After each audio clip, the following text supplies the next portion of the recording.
بسم اللہ الرحمن الرحیم. ناظرین السلام علیکم، میں ہوں عمران. وسیم. ناظرین آج 3 اکتوبر ہے، دن ہے اتوار کا اور سال 2021.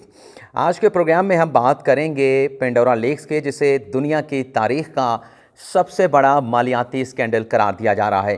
اس اسکینڈل کو پبلک ہونے میں چند ہی گھنٹے کا وقت باقی ہے، لیکن اس اسکینڈل نے پاکستان کے اقتدار کے ایوانوں میں، پاکستان کے سیاستدانوں میں، پاکستان کے بیوروکریٹس میں اور پاکستان کے بزنس ٹائکون میں ہلچل مچا رکھی ہے. آج کے اس پروگرام میں ہم بات یہ کرنے والے ہیں کہ نیا یہ جو مالیاتی اسکینڈل سامنے آ رہا ہے، اسے کیوں یہ کہا جا رہا ہے کہ یہ دنیا کی تاریخ کا سب سے بڑا مالیاتی اسکینڈل ہے. اس اسکینڈل میں کتنے پاکستانی شامل ہیں، کن شعبہ زندگی سے وہ پاکستانی تعلق رکھتے ہیں، ان کے نام کیا ہیں، یہ ساری تفصیلات آپ کے ساتھ شیئر کریں گے. دوسری خبر میں ہم بات کریں گے علامہ سعد رضوی، جن کی نظر بندی کے نوٹیفیکیشن کو چند روز پہلے لاہور ہائی کورٹ کی طرف سے کالعدم قرار دے دیا گیا تھا. اب کس فورم کی طرف سے علامہ سعد رضوی صاحب کو مزید 1 ماہ کے لیے نظر بند رکھنے کا حکم جاری کیا گیا ہے، اور اس فورم میں کون کون سے جج صاحبان شامل ہیں، کس کی درخواست پر یہ نظر بندی کا حکم جاری کیا گیا ہے،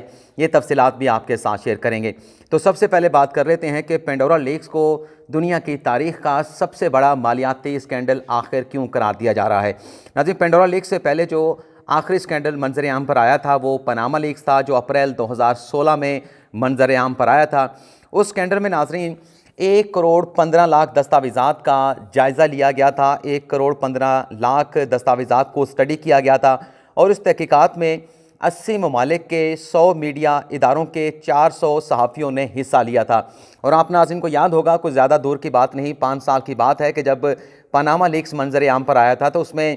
غالباً 434 یا 436 پاکستانیوں کے نام سامنے آئے تھے، جس میں اس وقت کے وزیر اعظم نواز شریف، ان کے بیٹے حسین نواز، حسن نواز کے نام بھی سامنے آئے تھے. اور ہم نے یہ دیکھا کہ جب سپریم کورٹ آف پاکستان میں پاناما لیکس کا مقدمہ چلا، 436 پاکستانیوں کے خلاف موجودہ وزیر اعظم عمران خان صاحب نے اور جماعت اسلامی کی طرف سے آئینی درخواستیں سپریم کورٹ آف پاکستان میں دائر کی گئی، اور اسی اسکینڈل کی وجہ سے نواز شریف کو اپنی وزارت عظمیٰ سے ہاتھ دھونا پڑے تھے. سپریم کورٹ کی طرف سے نواز شریف کو آرٹیکل 62(1)(f) کے تحت نااہل قرار دیا گیا تھا، تا حیات سیاست سے نااہل قرار دے دیا گیا تھا. لیکن یہاں پر یہ بدقسمتی رہی پاکستان کی کہ سپریم کورٹ نے قرار دیا تھا کہ سب سے پہلے ہم جو اقتدار کے ایوانوں میں بیٹھے ہیں، جو وزیر اعظم ہیں، ان کا احتساب کریں گے، اور اس کے بعد جو باقی لوگ ہیں جن کا نام پاناما لیکس میں آیا ہے ان کا مقدمہ الگ سے سنا جائے گا. یعنی وزیر اعظم نواز شریف صاحب کا جو مقدمہ تھا وہ الگ کر دیا گیا تھا، اور باقی وہ لوگ جن کی آف شور کمپنیاں پاناما لیکس میں بے نقاب ہوئی تھیں، منظر عام پر آئی تھیں، ان کا مقدمہ الگ سے سننے کا سپریم کورٹ آف پاکستان کی طرف سے حکم دیا گیا تھا. اور آج تقریباً 2 سے 2.5 سال ہو چکے ہیں وہ مقدمہ جس میں باقی 433 پاکستانیوں کے نام تھے، 432 پاکستانیوں کے نام تھے کہ انہوں نے کس طریقے سے پیسہ پاکستان سے باہر منتقل کر کے وہاں پر آف شور کمپنیاں بنائی، پاکستان سے لے جایا گیا پیسہ ان آف شور کمپنیوں کے ذریعے چھپایا گیا. وہ مقدمہ آج بھی سپریم کورٹ آف پاکستان میں زیر التوا ہے. 2 سے 2.5 سال کا عرصہ گزر چکا ہے، لیکن اس کیس کا تاحال فیصلہ نہ ہو سکا. اور یہ بھی بدقسمتی ہے کہ یہ معاملہ سپریم کورٹ کی طرف سے FBI کو بھی بھیجا گیا تھا کہ FBI اس سارے معاملات کو دیکھے، جن جن لوگوں کے نام آف شور کمپنیوں میں آئے ہیں، پاناما لیکس پر آئے ہیں، ان سے تحقیقات کی جائیں. اور آج تک FBI کی طرف سے کوئی اعلامیہ جاری کر کے پاکستان کے عوام کو آگاہ نہیں کیا گیا کہ وہ 432-33 پاکستانی جن کے نام آف شور کمپنیوں میں آئے تھے، ان سے متعلق اب تک FBI نے کیا اقدامات اٹھائے ہیں، کیا ایکشن لیا ہے، اور کتنی ریکوریاں ان پاکستانیوں سے جن کی آف شور کمپنیاں ڈسکلوز کی گئی تھیں پاناما لیکس میں، کتنی ریکوری جو ہے وہ FBI کی طرف سے کی گئی ہے. لیکن بہرحال آتے ہیں اپنے اصل موضوع کی طرف کہ کیوں اس اسکینڈل کو دنیا کی تاریخ کا سب سے بڑا مالیاتی اسکینڈل قرار دیا جا رہا ہے. جیسا کہ میں نے آپ کو بتایا کہ پاناما لیکس میں کتنے صحافیوں نے حصہ لیا، کتنی میڈیا تنظیمیں اس میں انوالو تھے، کتنے ممالک اس میں انوالو تھے، اور کتنے لوگوں کے نام سامنے آئے تھے. یہ جو ناظرین پنڈورا لیکس کے نام سے نیا اسکینڈل سامنے آیا ہے، اس حوالے سے یہ بتایا جا رہا ہے کہ یہ تحقیقات 2 سال میں مکمل ہوئی ہیں پنڈورا لیکس کے حوالے سے، اور جو پاناما لیکس کی تحقیقات تھیں اسے 1 سال میں مکمل کیا گیا تھا. یعنی اس سے یہ ظاہر ہوتا ہے کہ یہ جو تحقیقات پنڈورا لیکس کی گئی ہیں یہ 2019 سے اس تحقیقات کا آغاز کر دیا گیا تھا، اور اب تک کے اعداد و شمار کے مطابق، اب تک کی انفارمیشن کے مطابق 117 ممالک کی شخصیات کے مالی معاملات کا جائزہ لیا گیا ہے۔ 1 کروڑ 20 لاکھ کے قریب دستاویزات کا اس مالیاتی اسکینڈل میں 117 ممالک کے 150 میڈیا اداروں کے 600 صحافیوں نے حصہ لیا ہے۔ پاناما لیکس میں 400 صحافی تھے جنہوں نے ان 1 کروڑ 15 لاکھ دستاویزات کا اسٹڈی کیا تھا، لیکن پنڈورا لیکس میں 600 صحافیوں نے 1 کروڑ 20 لاکھ سے زائد دستاویزات کا جائزہ لیا ہے۔ اور یہ اسکینڈل جزوی طور پر منظر عام کے بعد اب صورتحال یہ ہے کہ 117 ممالک میں ہلچل مچی ہوئی ہے، ان کے سیاستدانوں میں، ان کے سیاسی رہنماؤں میں، ان کے حکومتی رہنماؤں میں، حکومتی حکام میں، بزنس ٹائکون میں۔ لیکن پاکستان کے حوالے سے جو نام سامنے آ رہے ہیں، جو بتایا جا رہا ہے، اب تک کی جو انفارمیشن لیک ہوئی ہیں، جو بتایا گیا ہے کہ آج 9:30 بجے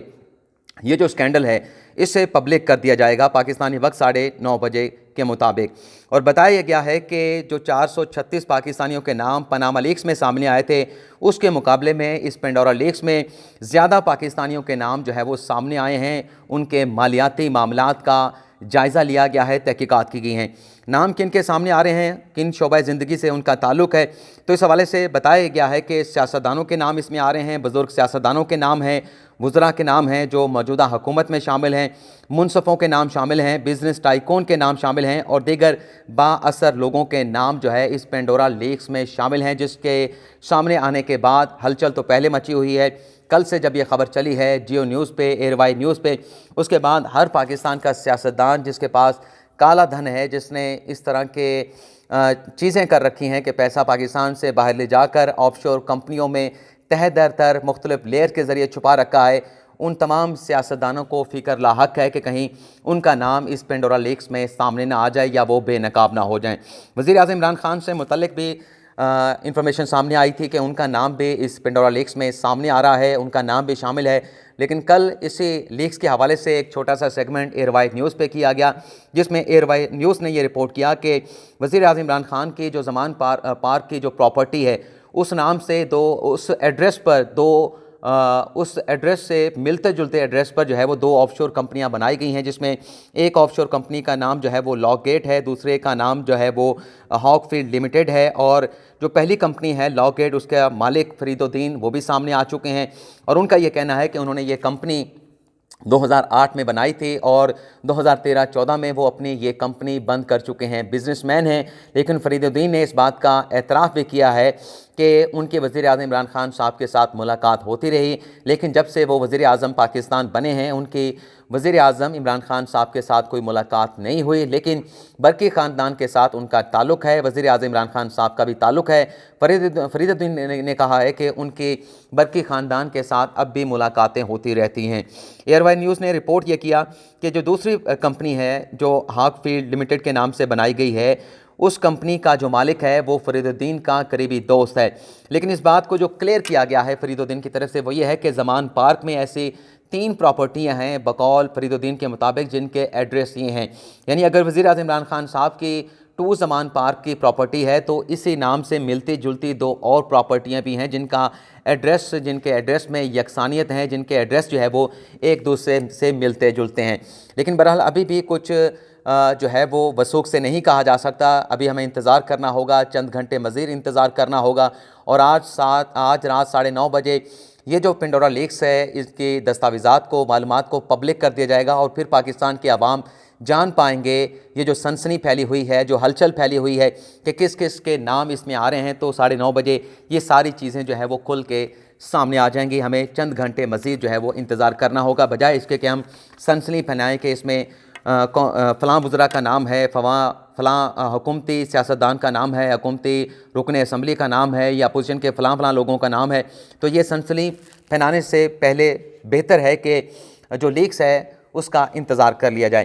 اب علامہ سعد رضوی کے حوالے سے بات کر لیتے ہیں۔ 1 اکتوبر 2021 کو لاہور ہائی کورٹ نے جو نظر بندی کا آرڈر تھا علامہ سعد رضوی صاحب کا وہ کالعدم قرار دے دیا گیا تھا، اور نظر بندی کا آرڈر کالعدم قرار ہونے کے بعد علامہ سعد رضوی کو حکومت پنجاب کی طرف سے رہا کیا جانا تھا، لیکن کل ایک نوٹیفیکیشن وائرل ہوا، ایک ڈاکومنٹس وائرل ہوا جس میں یہ لکھا گیا کہ جو ڈپٹی کمشنر لاہور ہیں ان کی طرف سے ایک فیڈرل ریویو بورڈ